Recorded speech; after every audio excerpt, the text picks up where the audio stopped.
Hello friends, मैं अंजलि चौधरी। स्वागत है आप सभी का MSSC नोट्स में। आज की इस वीडियो में हम संस्कृत पेडागोजी पढ़ेंगे। तो सबसे पहले मैं आपको बताना चाहूंगी यहाँ पर जो संस्कृत पेडागोजी इसका पोर्शन 15 नंबर का पूछा जाता है सीटेट के पेपर में। और जो संस्कृत की पेडागोजी ये केवल संस्कृत में नहीं आती, ये हर पोर्शन में हिंदी, इंग्लिश, मैथ्स हर पेपर में 15 मार्क्स का पेडागोजी होता है। तो जैसा कि अगर आप हिंदी का पढ़ चुके हैं या नहीं भी पढ़े हैं तो संस्कृत का पढ़ने में अब आपको कोई प्रॉब्लम नहीं होगी, क्योंकि संस्कृत जो लैंग्वेज है वो हिंदी की जननी है। ठीक है, तो हिंदी अगर हमें बहुत अच्छे से आती है, क्योंकि हिंदी हमारी लैंग्वेज है और उसको हम बोल रहे हैं, पढ़कर समझ ले रहे हैं, तो हमें यहाँ प्रॉब्लम नहीं होने वाली है। तो सबसे पहले हम आपको बताएंगे कि आज का जो ये टॉपिक है, जो ये सब्जेक्ट है संस्कृत भाषा शिक्षण शास्त्र, इसका मतलब क्या होता है। तो देख लीजिए, जो संस्कृत है वो एक लैंग्वेज है, यानी कि भाषा है, जैसे कि हिंदी और इंग्लिश। लेकिन जो संस्कृत भाषा है वो विश्व की सबसे प्राचीन भाषा है। इसके बहुत सारे नाम हैं, जैसे कि देव भाषा, वेदवाणी, देववाणी, सुर भारती, ये सारे जो नाम हैं वो संस्कृत भाषा के नाम हैं। ठीक है, और जो ये संस्कृत शब्द है इसका शाब्दिक अर्थ होता है सुसज्जित। संस्कृत शब्द का शाब्दिक अर्थ होता है सुसज्जित या संस्कारित। और भाषा आप लोग समझते हैं, भाषा शिक्षण शास्त्र में हमें पढ़ना है कि कैसे आप भाषा के शिक्षण को बहुत अच्छे से कर सकते हैं, कैसे मनोवैज्ञानिक ढंग से उसको बहुत अच्छे से बच्चों को समझा सकते हैं। तो अब देखते हैं इसमें और क्या क्या होता है। तो बहुत सारी चीज़ें, जैसे भाषा कौशल, भाषा अर्जन, भाषा विकास, भाषा अधिगम, जिससे कि क्वेश्चंस पूछे जाते हैं। तो सबसे पहले यहाँ पर जो लिखा हुआ है भाषा है प्राथमिक रूपम, तो इसके लिए हम आपको बताएंगे कि जो भाषा होती है, संस्कृत भाषा या कोई भी भाषा, ठीक है, पहली चीज जो तीनों में कॉमन होगी, हिंदी में, इंग्लिश में और संस्कृत में, उसे हम यहाँ पर बता देंगे कि ये एज इट इज तीनों में पूछा जाता है। तो पेडागोजी पढ़ने से पहले आप थोड़ा सा लैंग्वेज के बारे में जान लीजिए, लैंग्वेज क्या होती है। तो लैंग्वेज जो है वो मीन ऑफ कम्युनिकेशन, यानी कि हमारे मन के भावों को, विचारों को व्यक्त करने के लिए हम भाषा का प्रयोग करते हैं, या हम कह सकते हैं हमारे मन के भावों को या विचारों को आदान प्रदान करने का जो माध्यम होता है वो क्या होता है, लैंग्वेज यानी कि भाषा। तो अब हम जान लेंगे कि ये जो भाषा है, ये तो हमने बता दिया माध्यम है, तो ये माध्यम कितने तरह के होते हैं। तो ये माध्यम जो है वो 3 तरह के होते हैं। सबसे पहला होता है लिखित भाषा, मौखिक भाषा और सांकेतिक भाषा। ठीक है, तो यहाँ से भी प्रश्न पूछे जाते हैं। जो सबसे ऑथेंटिक लैंग्वेज है, यानी कि जो सबसे अच्छी मानी जाती है, ठीक है, उसे कहते हैं लिखित माध्यम या लिखित भाषा।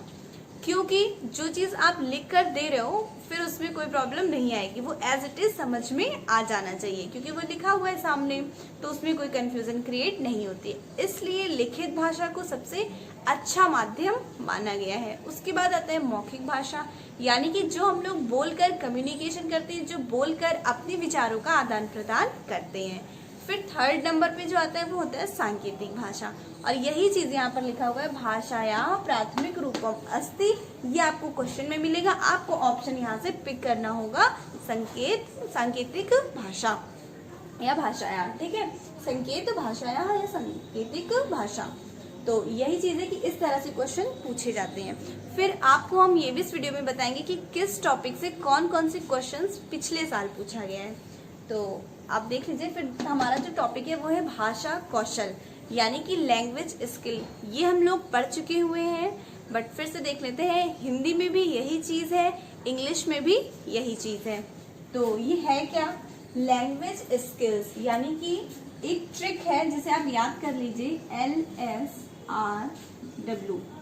ये ट्रिक याद करने के बाद इसको इतना बड़ा आपको याद करने की जरूरत नहीं पड़ेगी, ये चीजें बहुत ही आसान हो जाएंगी। L फॉर होता है लिसनिंग, यानी कि सुनना। S फॉर होता है स्पीकिंग, यानी कि बोलना। R फॉर रीडिंग, यानी कि पढ़ना। W फॉर राइटिंग, यानी कि लिखना। सेम चीज यहाँ पर भी लिखा हुआ है। अगर जैसे संस्कृत में अगर प्रॉब्लम हो रही है तो सबसे पहली चीज है प्रोनाउंसिएशन। अगर आप उस चीज को किसी तरह से जोड़कर पढ़ ले रहे हो, हिंदी उसमें से निकालने की जरूरत नहीं है, क्योंकि देखिए ये बिल्कुल हिंदी जैसा ही है, कुछ अलग नहीं है, बस हमें उसको पढ़ना है। अगर हम पढ़ ले रहे हैं या शब्दों को तोड़ ले रहे हैं, इसमें से हिंदी का वर्ड हम पहचान ले रहे हैं, तो फिर हमें प्रॉब्लम नहीं होती है। जैसे कि श्रवणम, तो हमें पता है श्रवण मतलब क्या होता है, सुनना। संभाषण यानी कि बोलना। पठनम, तो यहाँ पे ये चीज देखिए पठन लिखा है, बस आपको इतने से ही पिक कर लेना है कि इसका मतलब होता है पढ़ना। और लेखनम यानी कि लिखना। तो यहाँ पे एक चीज और बताएंगे हम, इसकी पेडागोजी को सॉल्व करने के लिए या संस्कृत का पेपर सॉल्व करने के लिए बिल्कुल भी जरूरी नहीं है कि आपको बहुत अच्छे से संस्कृत की नॉलेज हो। अगर आपको नॉलेज है तो बहुत अच्छी बात है, बट अगर नहीं है तो भी आपको इस वीडियो में हेल्प मिल सकती है और इसे पढ़कर आपको लगेगा कि हाँ अब हम पेपर सॉल्व कर लेंगे। तो ये जो है यही ट्रिक है जिसे हमें तैयार करना है, LSRW। इसे ऐसे ही याद कर लीजिए, यही होता है लैंग्वेज स्किल्स। यहाँ से 3 से 4 नंबर के क्वेश्चन पूछे ही जाते हैं। कैसे क्वेश्चन पूछे जाते हैं वो भी देख लीजिए। जैसे हमने बताया ये क्या है, लैंग्वेज स्किल्स यानी कि भाषा कौशल। तो इसे 2 भागों में बांटा गया है, यानी 2 तरह से कैटेगराइज किया गया है। पहला है उत्पादक कौशल और दूसरा है ग्रहणात्मक कौशल।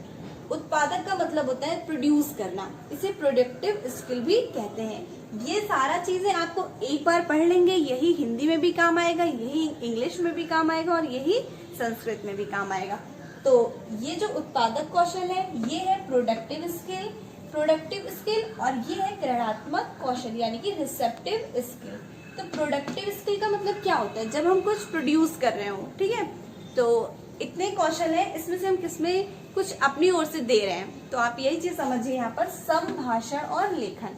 यानी कि जब हम कुछ बोल रहे होते हैं तो फिर हम क्या कर रहे होते हैं, अब अगर मान लीजिए 2 लोग खड़े हैं, एक लोग बोल रहे हैं, तो वो क्या कर रहे हैं, अपने विचारों का आदान प्रदान, ठीक है।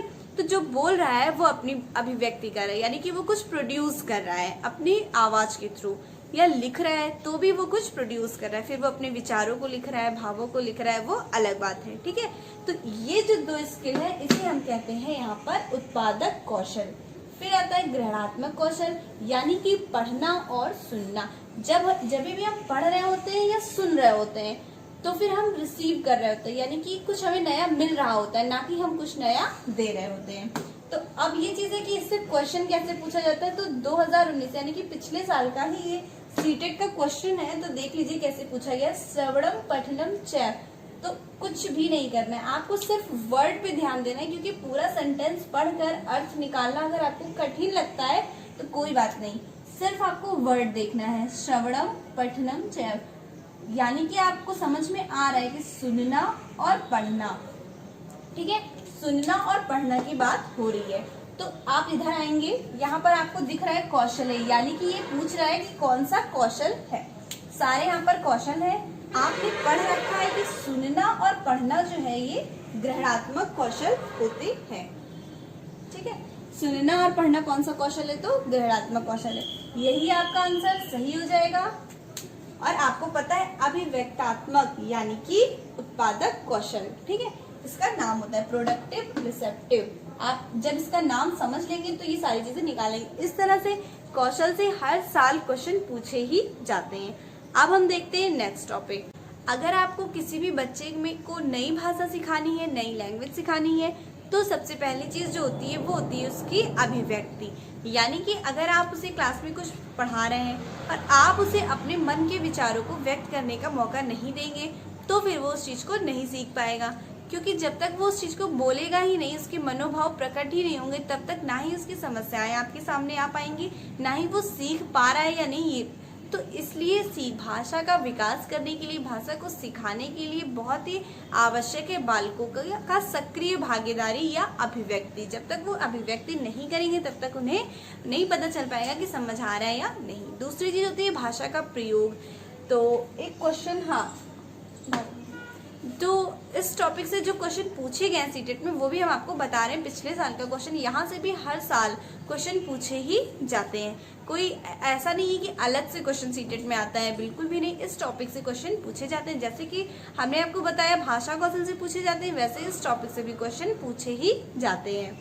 तो आपको ये चीज समझ में आ गई, अभिव्यक्ति और भाषा प्रयोग। अगर ऑप्शन में ये अभिव्यक्ति आपको दिख रहा है, क्वेश्चन भाषा विकास से संबंधित है, और अभिव्यक्ति ये वर्ड आपको दिख रहा है ऑप्शन में, तो आप इस पे टिक कर दोगे। यही चीज इंग्लिश में भी हम पढ़ते हैं, तो इंग्लिश में भी यही चीजें, जैसे इंग्लिश की जो पेडागोजी है उसमें भी यही सारी चीजें हैं। तो वहां पर जब हम भाषा विकास पढ़ रहे होते हैं तो बहुत सारे मेथड्स हैं। तो यहाँ पर मैंने एक चीज नहीं लिखा है, वो आपको बता रहे हैं।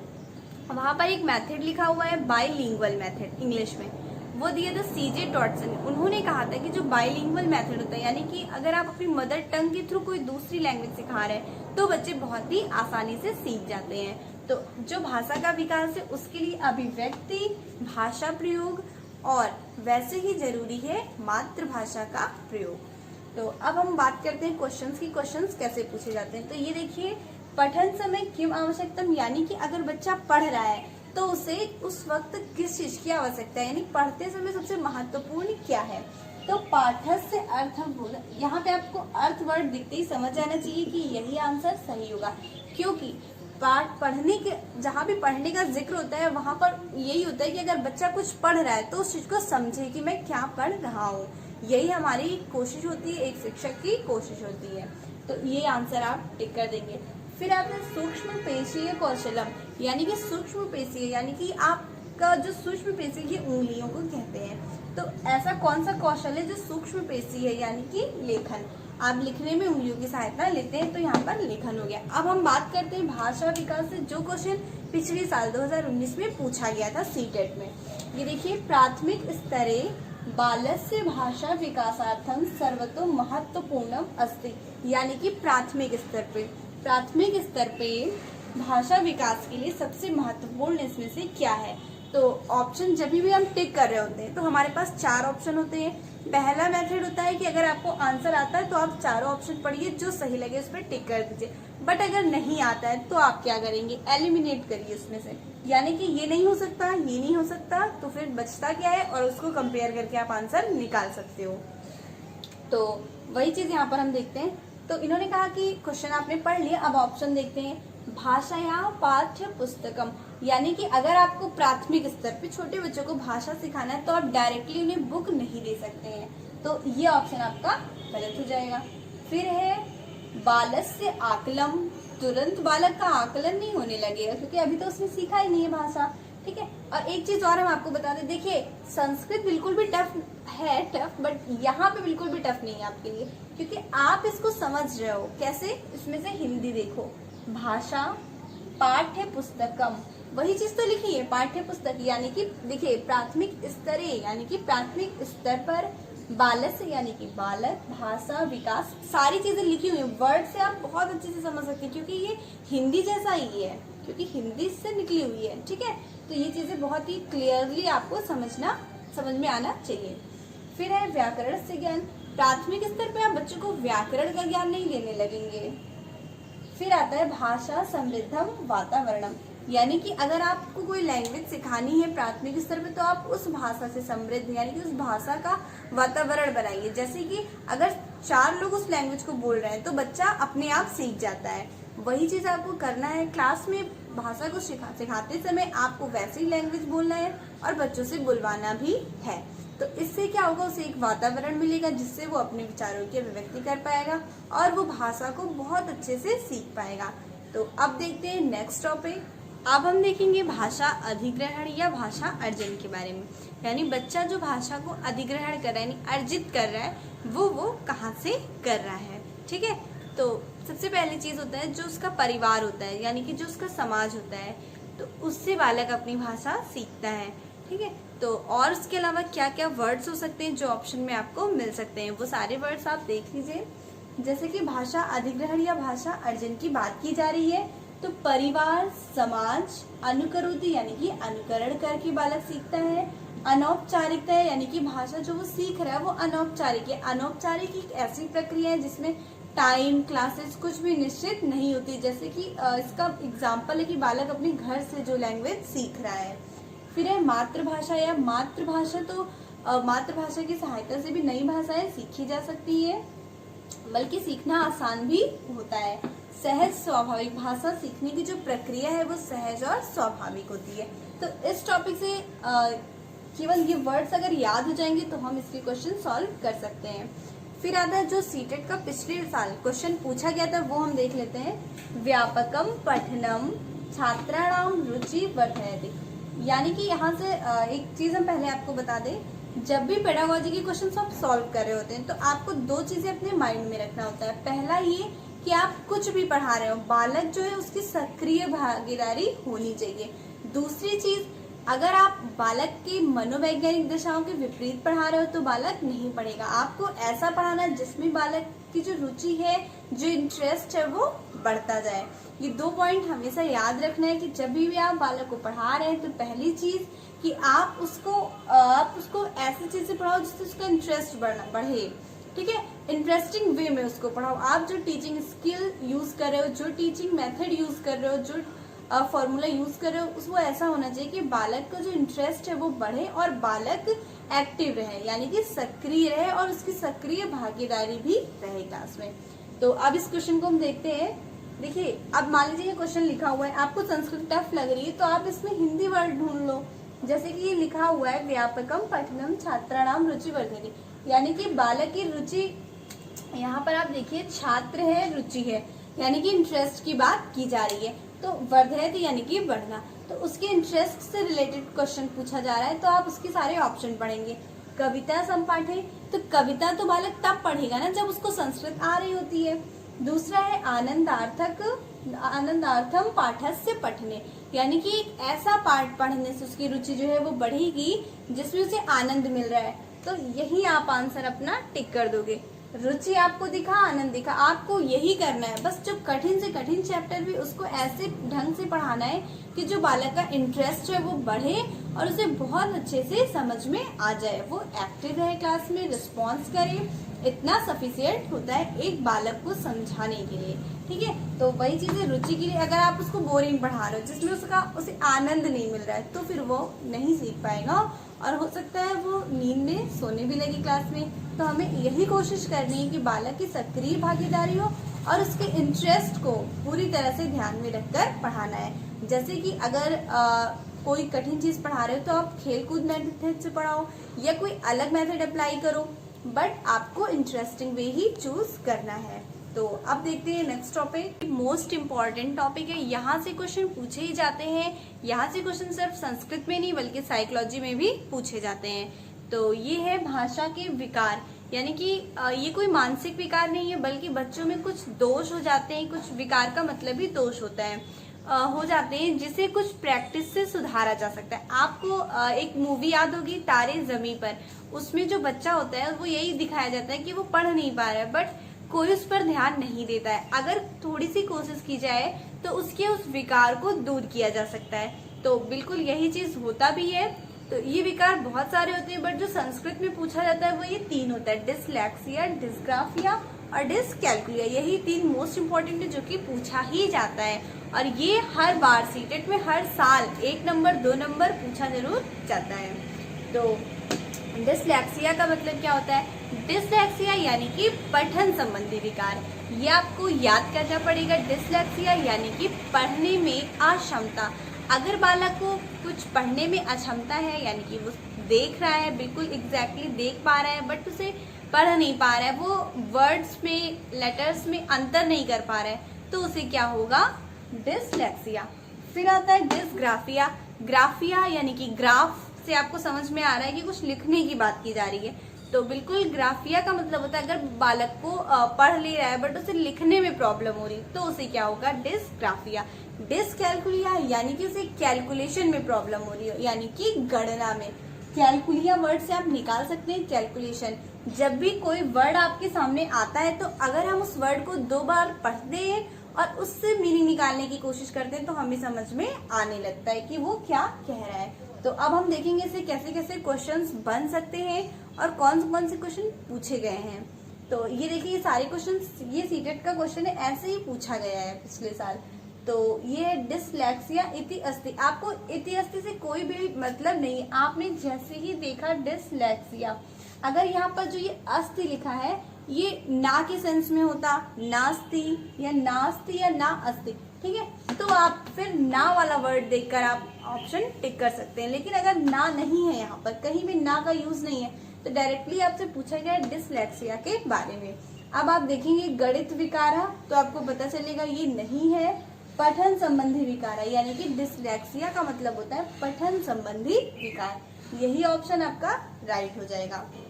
दूसरा क्वेश्चन देखते हैं, लेखन विषयतः व्यतिक्रमः कथ्यते, यानी कि लिखने में अगर कोई प्रॉब्लम आ रही है तो उसे क्या कहते हैं। आपको सिर्फ यहाँ पर देखना है लेखन विषय, यानी कि लिखने की बात कर रहा है, यानी कि डिस्ग्राफिया। डिस्ग्राफिया आपका ये है, आप इसे टिक कर देंगे। तो ये कुछ विकार हैं जो कि मोस्ट इम्पॉर्टेंट है, इससे हर साल क्वेश्चन पूछे जाते हैं, तो ये आपको याद रखना है। अब थोड़ा सा और देख लेते हैं, एक टॉपिक बचा हुआ है, उसके बाद लास्ट है ये। अब ये दो मोस्ट इम्पॉर्टेंट पॉइंट्स हम समझ लेते हैं ये क्या होते हैं, क्योंकि यहाँ से क्वेश्चन भी पूछे जाते हैं। निदानात्मक परीक्षण और उपचारात्मक शिक्षण। तो यहाँ पे देखिए ये सैड है और ये स्माइल कर रहा है। सैड का मतलब होता है इसको कोई प्रॉब्लम है, ठीक है। तो निदानात्मक परीक्षण क्या होता है, समस्या की पहचान करने के लिए। देखिए लिखा है समस्या नाम पहचान करोति, यानी कि समस्या क्या है इसकी पहचान करने के लिए। बालक जैसे कि अगर मान लीजिए आप क्लास में पढ़ा रहे हैं, सभी बालक पढ़ रहे हैं, एक बच्चा है उसकी सारी प्रॉब्लम है, मैम मेरी पेन चोरी हो गई, ये हो गया, ये मुझे पढ़ने नहीं दे रहे, ये मुझे लिखने नहीं दे रहे, सारी प्रॉब्लम किसे हो रही है, उस एक बालक को। तो आप कैसे पता करेंगे कि इस बच्चे को क्या प्रॉब्लम है, तो उसके लिए आपको निदानात्मक परीक्षण करना पड़ेगा। तो डायरेक्टली इससे क्वेश्चन कैसे पूछा जाता है ये देख लीजिए, यही आपको मिलेगा निदानात्मक परीक्षण, ठीक है। आगे क्वेश्चन मिल जाएगा, आपको सिर्फ इस वर्ड पे ध्यान देना है। उसके बाद ऑप्शन में आपको मिलेगा समस्या पहचान, आप इस दो वर्ड को टिक कर देंगे और आपका आंसर सही हो जाएगा। फिर आता है उपचारात्मक शिक्षण, यानी अब आपको पता चल गया, आपने टेस्ट कर लिया। देखिए यहाँ पे परीक्षण है, यानी कि आपने टेस्ट कर लिया, अब आपने प्रॉब्लम जान ली क्या है। अब उसको सॉल्व करने के लिए आपको उपचारात्मक शिक्षण करना होगा, यानी कि समस्या नाम समाधान। अब आप समस्या का समाधान करोगे और बालक जो है वो हैप्पी हो जाएगा। तो इस वीडियो में बस इतना ही, मिलते हैं नेक्स्ट वीडियो में।